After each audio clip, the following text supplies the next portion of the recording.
ಕರ್ನಾಟಕದಲ್ಲಿ ಕನ್ನಡ ನಾಡಿನಲ್ಲದೆ ದೇಶಾದ್ಯಂತ ಪ್ರಪಂಚದಾದ್ಯಂತ ತನ್ನದೇ ಆದ ಒಂದು ಸಾಹಿತ್ಯ ಕ್ಷೇತ್ರದಲ್ಲಿ ಹೆಸರನ್ನು ಮಾಡಿದಂತಹ ಒಂದು ಸಾಹಿತ್ಯ ಕ್ಷೇತ್ರ ಅದು ವಚನ ಸಾಹಿತ್ಯ. ಯಾಕಂದ್ರೆ ಸಂಸ್ಕೃತ ಸಾಹಿತ್ಯ ಬರೀ ಕೇವಲ ವಿದ್ವಾಂಸರಿಗೆ ಪಂಡಿತರಿಗೆ ಅಕ್ಷರ ಸಾಹಿತ್ಯಗಳಿಗೆ ಮಾತ್ರ ಸೀಮಿತ ಆಗಿತ್ತು. ಹಾಗಾಗಿ ಅದು ಮರೀಚಿಕೆ ಆಗ್ಬಿಡ್ತು.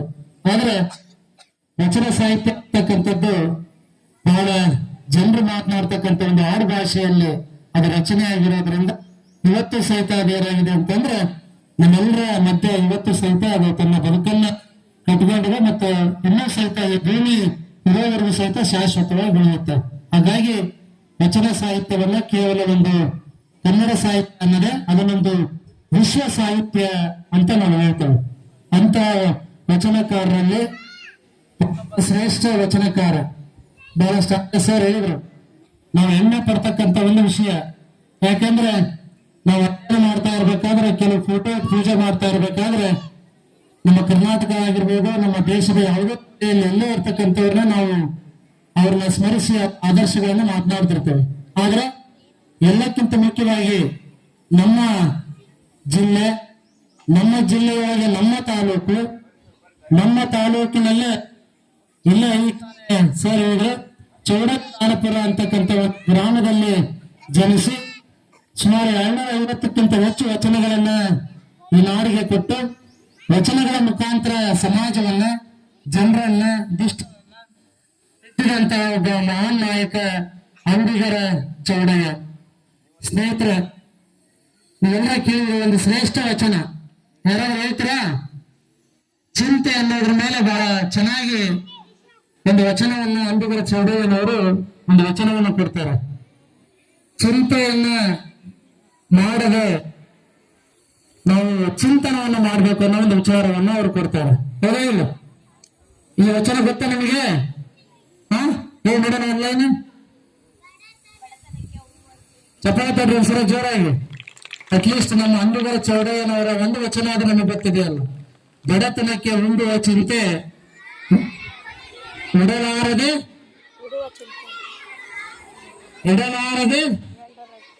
ಎಂಡರಾದರೆ ಮಕ್ಕಳಾದರೆ ಬದುಕಾದರೆ ಕೇಡಾದರೆ ಮತ್ ಮುಂದೇನಾದ್ರೂ ಐತೆ ಮರಣ. ನಮ್ಮ ಸಂತನ ನೋಡಿ, ಈಗ ಬಡತನಕ್ಕೆ ನಮಗೆ ಬಡತನ ಇದ್ರೆ ಎಲ್ಲರಿಗೂ ಏನಪ್ಪ ತನ್ನ ಹೊಟ್ಟೆ ತುಂಬಿಸ್ಕೊಳ್ಳೋ ಚಿಂತೆ. ನನ್ನ ಹೊಟ್ಟೆ ತುಂಬಬೇಕು, ನಾನು ಬದುಕಬೇಕು, ನಾನು ಚೆನ್ನಾಗಿರ್ಬೇಕು. ಹೊಟ್ಟೆ ತುಂಬಿದ ಮೇಲೆ ಸ್ವಲ್ಪ ದೊಡ್ಡವರಾದ್ಮೇಲೆ ನಾನು ಮದುವೆ ಆಗ್ಬೇಕನ್ನೋ ಚಿಂತೆ. ಮದುವೆ ಆದ್ಮೇಲೆ ಮಕ್ಕಳಾಗಿಲ್ಲ, ನಮ್ಮ ಜೀವನ ನಾವು ಮೋಕ್ಷನೇ ಇಲ್ಲ. ನಮಗೆ ನಾವಿಲ್ಲೇ ಅಂತರ್ಪಿಶಾಚಿ ತರ ದೇವ ಆಗ್ಬಿಡ್ತೇವೆ ಅನ್ನೋದು ಪರಿಕಲ್ಪನೆ. ಆಮೇಲೆ ಮಕ್ಕಳಂತೂ ಏನೋ ದೇವ್ರು ಅಲ್ಲಿ ಇಲ್ಲಿ ಬೇಡ್ಕೊಂಡು ಕಾಯಿ ಅಲ್ಲಿ ಹಣ್ಣಕ್ಕೆ ಏನೇನೋ ಮಾಡಿ ಬೇಡ್ಕೊಂಡು ಕೊನೆಗಂತೂ ಮಕ್ಕಳಾಯ್ತು. ಮಕ್ಕಳಾದ್ಮೇಲೆ ಏನಾಯ್ತು? ಮಕ್ಕಳಿಗೆ ಒಂದು ಭವಿಷ್ಯನ ಕೊಡ್ಬೇಕು, ಮಕ್ಕಳಿಗೆ ಒಂದು ಆಸ್ತಿಯನ್ನು ಮಾಡ್ಬೇಕು, ಮಕ್ಕಳು ಚೆನ್ನಾಗಿರ್ಬೇಕು, ನಾವು ಚೆನ್ನಾಗಿರ್ಬೇಕು, ಮನೆ ಕಟ್ಟಬೇಕು, ಆಸ್ತಿ ಇಡಬೇಕು, ಅದು ಇದು ಹಿಂಗೆಲ್ಲ ಚಿಂತೆ. ಅಂತೂ ಎಲ್ಲ ಆಯ್ತು, ಮಕ್ಕಳು ಅವ್ರಿಗೂ ಎಲ್ಲ ಆಯ್ತು, ಮತ್ತೆ ಚಿಂತೆ ಸ್ಟಾರ್ಟ್ ಆಗತ್ತೆ. ಏನು ಎಲ್ಲ ಸಂಪಾದನೆ ಮಾಡಿದ್ರು, ಮನೆ ಕಟ್ಟಿದ್ರು, ಮಕ್ಕಳು ಮದುವೆ ಮಾಡಿದ್ರು, ಅವರು ಚೆನ್ನಾಗಿದ್ದಾರೆ. ನಂತರ ನಮ್ಮ ಆರೋಗ್ಯದ ಚಿಂತೆ. ವಯಸ್ಸಾಯ್ತು ಅಂತಂದ್ರೆ BP, ಶುಗರ್, ಅವು ಇವು ಎಲ್ಲ ಸೇರ್ಕೊಂಡ್ಬಿಡ್ತಾವೆ.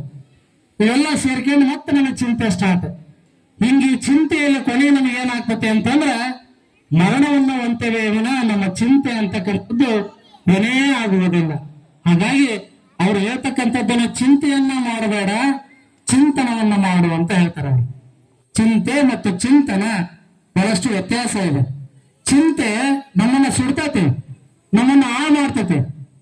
ನಾವು ಕೆಲವು ಬೇಕಾದ್ರೆ ಏನ್ ಮಾಡ್ತೀವಿ? ನಾವು ಬೆಂಕಿಯನ್ನ ಹೌದಾ ಇಲ್ಲ?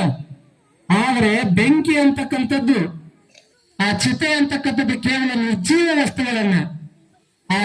ವಸ್ತುಗಳನ್ನ ಸುಟ್ರೆ ಈ ನಮ್ಮ ದೇಹದೊಳಗಿರುವಂತ ನಮ್ಮ ಮನಸ್ಸಿನಲ್ಲಿರುವಂತ ಚಿಂತೆ ನಮ್ಮನ್ನ ಏನ್ ಮಾಡ್ತೈತಿ ಅಂತಂದ್ರೆ ಸುಡುತ್ತೆ. ನಮ್ಮನ್ನ ಮಸಣದ ಕಡೆ ನಮ್ಮನ್ನ ಒಯ್ಯುತ್ತೆ. ನಮ್ಮ ಜೀವನವನ್ನ, ಸುಂದರವಾಗಿರುವ ಜೀವನವನ್ನ ನಮ್ಮನ್ನ ಏನ್ ಮಾಡ್ತೈತಿ ಅಂತಂದ್ರೆ ಅಧೋಗತಿಗೆ ಒಯ್ಯುತ್ತೆ. ಹಾಗಾಗಿ ಇಂಥ ಚಿಂತೆಯನ್ನು ಮಾಡಕ್ ಹೋಗ್ಬೇಡ್ರಿ. ಶಿವನ ಚಿಂತೆಯಲ್ಲಿದ್ದವರ ನಾವೊಪ್ಪವರನ್ನು ಕಾಣಿ ಅಂಬಿಗರ ಕೊಡೆಯ. ಎಲ್ಲ ಇಂಥ ಚಿಂತೆ ಮಾಡ್ಬೇಕು.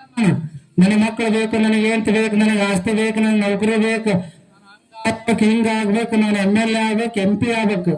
ಆದ್ರೆ ಮುಂದೊಂದಿನ ನಮ್ಮ ಮರಣ ನಂತರದ ಮತ್ತೊಂದು ಜೀವನ ಇದೆ. ಆ ಜೀವನ ನಮಗೆ ಸುಖಕರವಾಗಬೇಕು. ನಮ್ಮ ಜೀವನ ಇತರರಿಗೆ